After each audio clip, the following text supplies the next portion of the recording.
আগে যদি জানতাম রে বন্ধু, তুমি হইবা প্রেম মানে স্বপ্ন, হাত ধরে পথ চলা, একসাথে ভবিষ্যৎ গড়ার অঙ্গীকার। কিন্তু ভোলার চরপেশনে এক প্রেমের বিয়ে থেমে গেল যৌতুক নামের অভিশাপে।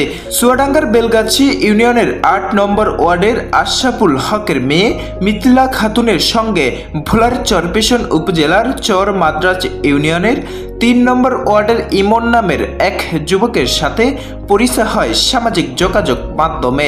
দীর্ঘ ৩ বছরের প্রেম শেষে গত ১লা মে তাদের বিয়ে হয়।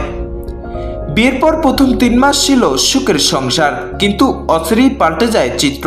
অভিযোগ উঠেছে ইমন ও তার পরিবারের সদস্যরা মিথিলার কাছ থেকে যৌতুক দাবি করতে শুরু করে। দাবিকৃত যৌতুক না দেওয়ায় নানাভাবে তাকে শারীরিক ও মানসিক নির্যাতন করা হয়। এমনকি শ্বশুর আবুল কালাম বাবুল কটূক্তি করে বলেন, যদি যৌতুক না দিতে পারো তবে অন্য ছেলেকে বিয়ে করা উচিত ছিল। ছাড়ি তাহামুকি বাড়ি ছাড়িতাম না ঘর। অসহ নির্যাতনের শিকার হয়ে গত সোমবার ২৫ আগস্ট চরপেশন থানায় একটি সাধারণ ডায়েরি জিডি করেন ভুক্তভোগী মিথিলা খাতুন। আমার ইমনের সাথে সম্পর্ক ছিল ৩ বছর। দিয়ে ইমন কইছিল যে আসো তুমি আসলে আমি বিয়ে করব। তো আমি আসার পরে ইমন আমার বিয়ে করছিল।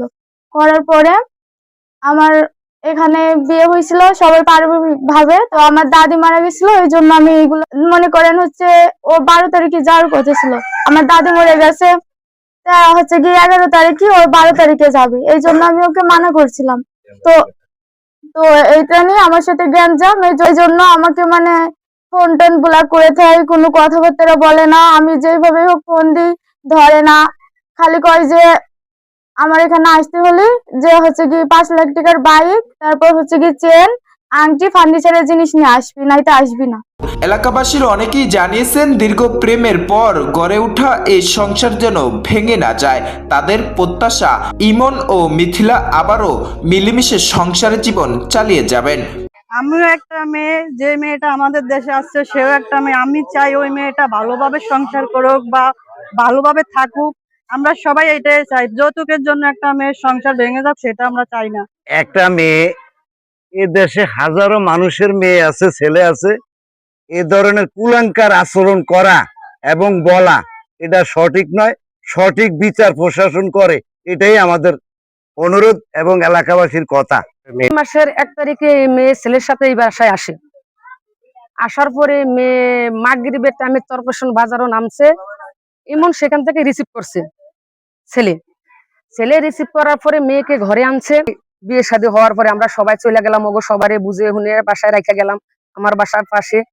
চলে যাওয়ার পর ওরা দিয়ে ভালোই আছে। সকালে জিজ্ঞাসা করলাম কোনো সমস্যা নেই, না ভালোই আছে। ২ দিন ৩ দিন পরে এই ছেলের বাবা মায় এবং ছেলে বলে, কাকি আমার শাশুড়ি আসতেছে।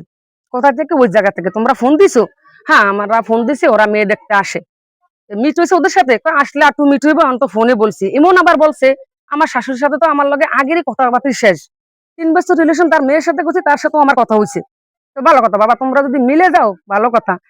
আসলো ওরা ওইখান থেকে, ওদের সেখানে আবার সমাজ দৃষ্টি, ওরা মন হয় চরপেশন কি সারা বাংলাদেশের যত যাবতীয় কাঁচা তরকারি, এটি আমরা কখনো দেখি নাই।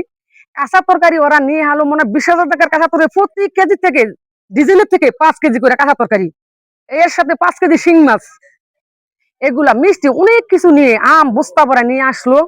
আনার পর দিয়ে ওদের সাথে ভালো সম্পর্ক, ভেই বেন মিশা ডিশা গেছে। আমরাও আনন্দ পাইছি, মেয়েটা সুখে সংসার করো। করার পরে ওরা কি হয়েছে, তুমি ইমন যাইতেছে, তুমি আসবে না কেন? কাকি ইমনে এই বলে, আমি যদি চেন আংটি না দেয় সে নিতে আসবে না, এজন্য আমি বলছি এগুলো এখন আমি দিতে পারবো না। যে সময় আমি দেবো সেই সময় তুমি আসবো, আমি সেই সময় যাব। সত্যি তুমি কথা বলছো? আমি ওদের বাসায় বলে কথা বলছি। বলার পরে ইমনের জিজ্ঞাসা করলাম, ইমনে কয়, হ্যাঁ কাকি আমার বোনকে নিয়ে যাইলে আমার হেন অসম্মানী হবো, সেখানে আমি যাবো না। না আসলে মেয়েরা আসতে বলো না, ওকেও আমি আনবো না। কেন আনবো না? ও যোগ্যতা হিসাবে আমার জন্য সবকিছু নিয়ে না আসলে, আমি সমাজ দেখছি যা পাও না, তাহলে ওরে আমি আনবো না।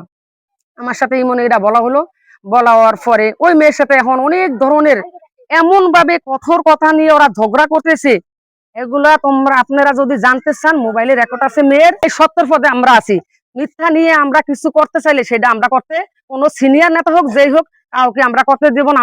হ্যাঁ, যৌতুকের জন্য ওই যে মেয়েরে বলছে তুমি চেইন আংটি দিতে না পারলে আমি সেখানে তোমাকে আনতে যাব না। তো এটা নিয়ে তো ওদের কথা কাটাকাটি, এই যৌতুকের কারণে, যৌতুকের কারণে একটা মেয়ের সংসার ভেঙে যাবে, এটা কিন্তু আমরা চাই না, এবং আপনারও এটা চাইেন না। তার পরীক্ষার জন্য তার বাপের বাড়িতে উনি ওনার থেকে অনুমতি নিয়ে যায়। যাওয়ার পরে সেখানে ছিল, পরীক্ষা শেষ করে তারপরে আবার আসছে। আসার পরে উনি এই মেয়েটারে গ্রহণ করে না, ওনার স্বামী এখন গ্রহণ করতেছে না। ওনার এই হুন্ডা, চেইন, আংটি, হ্যাঁ, ফার্নিচার, অনেক অনেক কিছু দাবি করছে। অন্যদিকে ইমনের বাবা আবুল কালাম বাবুল বলেন, বিয়ে করেছে, ঘরে তুলেছি, এখন ছেলে যা করবে সেটাই হবে, এতে আমাদের কিছু করার নেই।